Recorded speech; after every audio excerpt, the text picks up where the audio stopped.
You're standing in a grocery store. Everything is labeled: nutrition facts, expiration dates, allergy warnings, little stickers that say organic that somehow justify charging you $9 for an apple. You pick something up, you read the back, you put it in your cart. Easy, safe, boring. Now delete the store. Delete the labels. Delete every piece of food knowledge you've ever been taught. No Google, no books, no one to ask.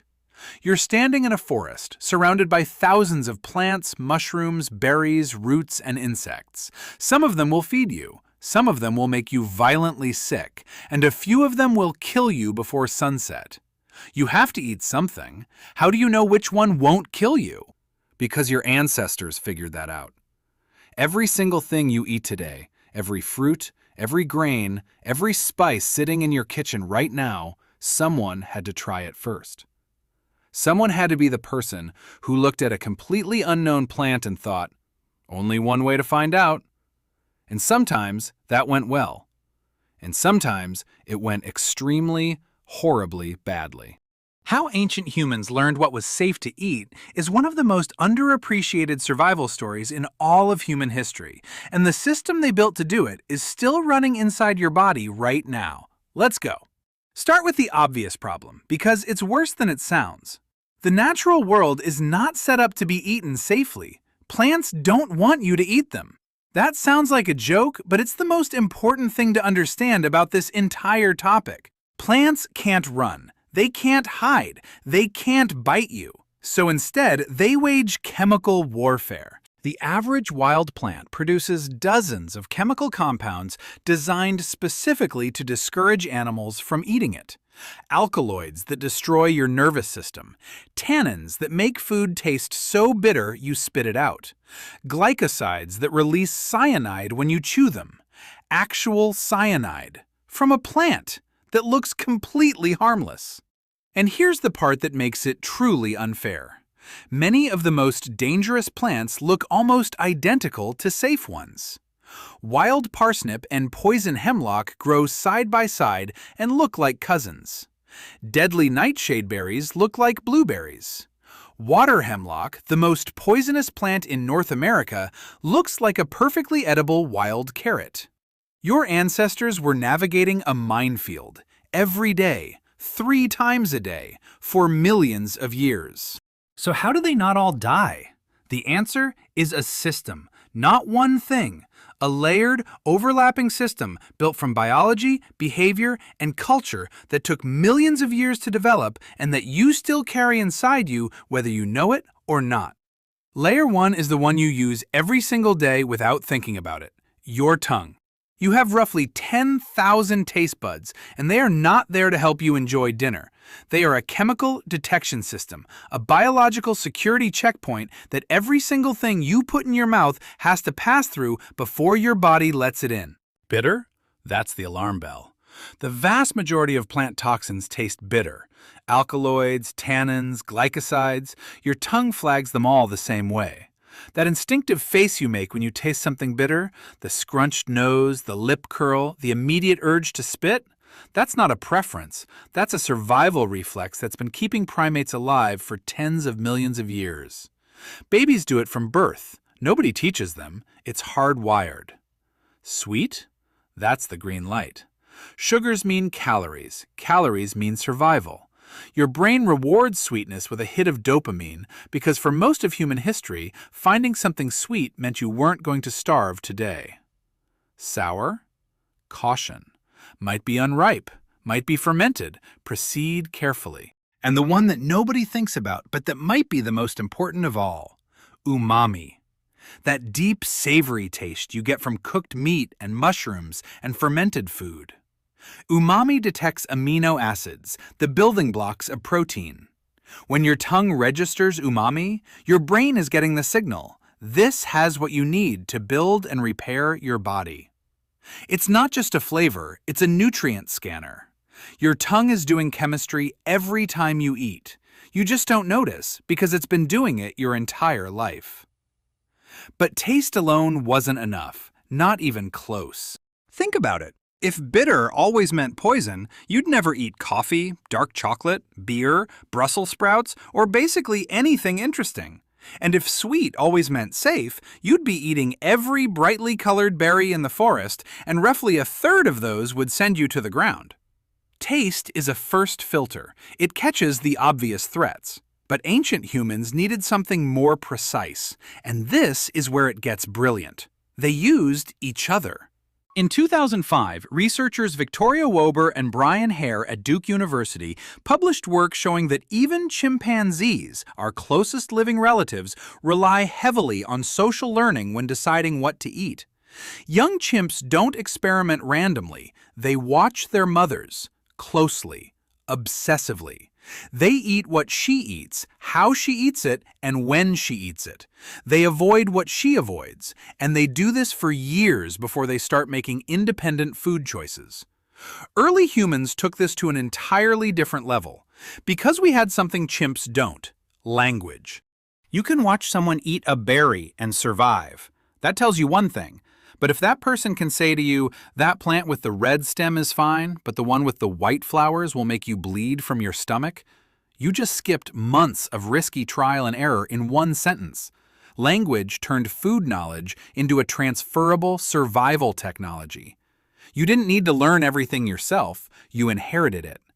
And this is where most people assume the story ends. Somebody tried it, survived, told the tribe, done. But that's the kindergarten version. The real system was far more sophisticated than that, and this next part is what genuinely blew my mind when I first learned about it.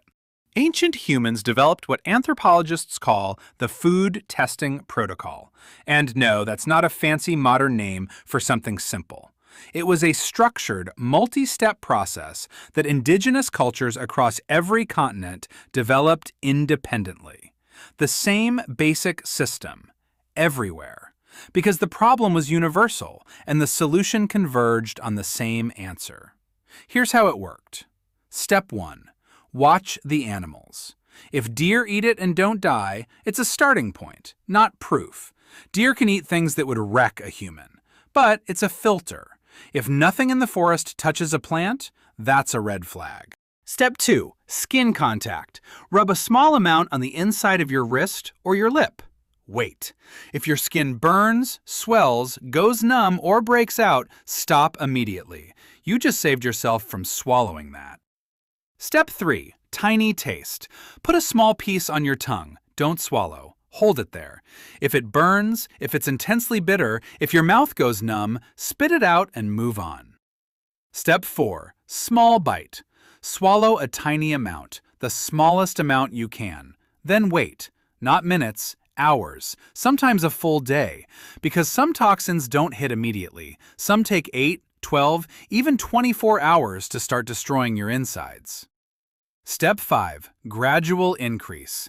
If nothing happened, eat a slightly larger amount the next day. Wait again. Repeat, slowly building up to a full portion over days or even weeks. I need you to sit with how insane that level of patience is. You're starving. You're surrounded by food you can't eat. And the protocol is, eat one tiny bite and wait an entire day. That takes a kind of discipline that most of us can't manage when the pizza delivery app says 30 minutes. And the consequences of skipping steps were brutal. There's a compound called ricin. You might know the name. It comes from castor beans. 8 castor beans can kill an adult human, and castor plants grow wild across Africa, Asia, and the Mediterranean. They've been there for millions of years, right alongside our ancestors, looking perfectly ordinary. Solanine, found in wild potatoes and nightshade plants, causes vomiting, hallucinations, paralysis, and death. Wild almonds contain amygdalin, which your body converts into hydrogen cyanide when you chew them. A handful can kill you. The domesticated almonds in your kitchen? Those are the result of ancient humans selectively breeding out the ones that murdered people. We literally edited the poison out over thousands of years. Every safe food you eat is a survivor. It made it through the testing protocol across hundreds of generations. Now here's where the story takes a turn that nobody expects. Some of the most important foods in human history are plants that are actively poisonous. Plants that should have been abandoned after the first person got sick. But instead, ancient humans figured out how to hack them. Cassava. It's the third most important source of calories in the tropical world. Over 800 million people depend on it today. And raw cassava contains enough cyanide to kill you. So how is anyone eating it? Because somebody, thousands of years ago, discovered that if you peel cassava, soak it in water for several days, then dry it and cook it, the cyanide breaks down and becomes harmless. That's not instinct. That's not trial and error. That's a multi-step chemical detoxification process that someone figured out and then taught to their entire community. Acorns. Massively important food source for indigenous peoples across North America, Europe, and Asia for tens of thousands of years. Raw acorns are packed with tannins that will destroy your kidneys over time. But if you grind them into flour and leach them in running water for days, the tannins wash out and you get a perfectly nutritious, calorie-dense food. The Hadza people in Tanzania eat tubers that require extensive processing to remove toxins. Aboriginal Australians develop techniques to process cycad seeds, which contain neurotoxins, into safe food through soaking, fermenting, and roasting over weeks. Indigenous peoples in South America discovered that certain bitter potatoes could be freeze-dried at high altitude and then rehydrated to remove the toxic glycoalkaloids. These aren't simple recipes. These are chemical engineering solutions developed by people who had never heard the word chemistry. And they worked perfectly. A 2014 study by researchers at Harvard, led by Rachel Carmody, showed that cooking itself, the most basic form of food processing, effectively serves as external digestion. Heat breaks down cell walls, neutralizes many toxins, kills parasites and bacteria, and makes nutrients far more accessible to your body. Richard Wrangham, also at Harvard, has argued that the invention of cooking may be the single most important dietary development in human evolution, possibly even driving the expansion of the human brain itself. Your ancestors didn't just find safe food, they made unsafe food safe, and that changed everything.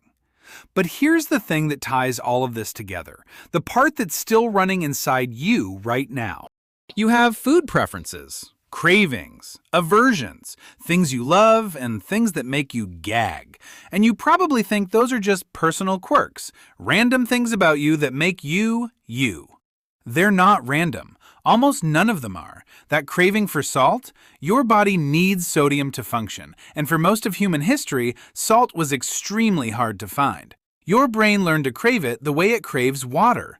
That obsession with fatty food?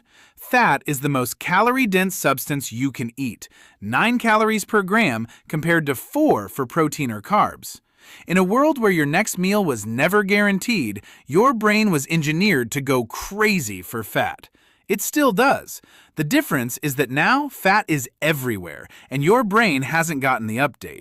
That disgust response when you smell something rotten, that's not pickiness, that's your nose detecting bacterial breakdown products, compounds like putrescine and cadaverine that indicate the food is actively dangerous. Your revulsion is a survival system. Even your morning sickness, if you've ever been pregnant or been around someone who has, is a food safety system. A 2000 study by Margie Profit and later expanded by Samuel Flaxman and Paul Sherman at Cornell showed that pregnancy nausea is strongest during the first trimester, exactly when the developing embryo is most vulnerable to toxins. The foods that trigger the most nausea during pregnancy? Meat, strong-flavored vegetables, and bitter foods, the exact categories most likely to contain pathogens or plant toxins. Your body cranks up food suspicion to maximum when the stakes are highest. You are walking around with an ancient food safety system running in the background of every meal you eat. And you never notice because it works so well you think you're just being picky. Now let me tell you the dark side, because this would be dishonest without it.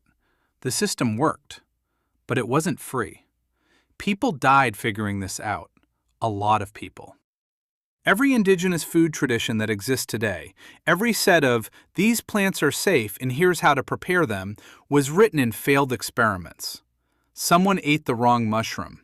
Someone skipped the soaking step with the cassava. Someone fed their child a berry that looked like every other berry they'd eaten before, but wasn't. There's no archaeological record of these deaths because they left no mark on bone. No trauma, no fracture, just a person who ate something and didn't wake up the next morning, and a community that noted which plant to avoid forever after. The knowledge was passed down orally, generation after generation, mother to daughter, elder to child. And if that chain broke, if a community was displaced, if the elders died before they could pass the knowledge on, people died relearning things that had already been learned 1,000 years earlier.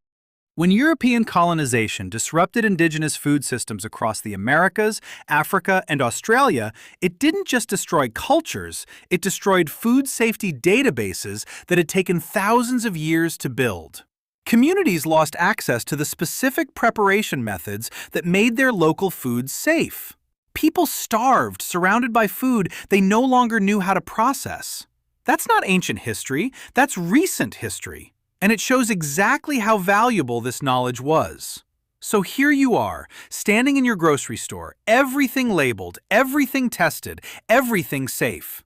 You pick up a bag of almonds and eat them by the handful without a single thought about the fact that wild almonds contain cyanide, and someone, thousands of years ago, had to figure out which specific trees produced the ones that didn't kill people, and then breed those trees selectively for generations until every almond in the bag was safe. You bite into a potato without considering that wild potatoes are toxic enough to make you hallucinate, and that the potato on your plate is the end product of thousands of years of selective breeding and a cooking process that neutralizes the compounds that would otherwise wreck your nervous system.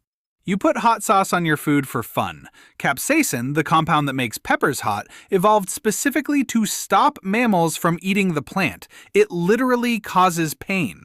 Your ancestors encountered that pain and said, "Actually, I like this," and then they domesticated it. Every single item in your kitchen has a story like this. A story of someone trying it first, testing it, getting sick, maybe dying, maybe surviving, passing the knowledge forward, refining it, processing it, breeding the danger out, cooking it into safety. You are eating the results of the longest experiment in human history. It started before we were human. It started when the first primate reached for a piece of fruit and discovered that the world was delicious and trying to kill you at the same time.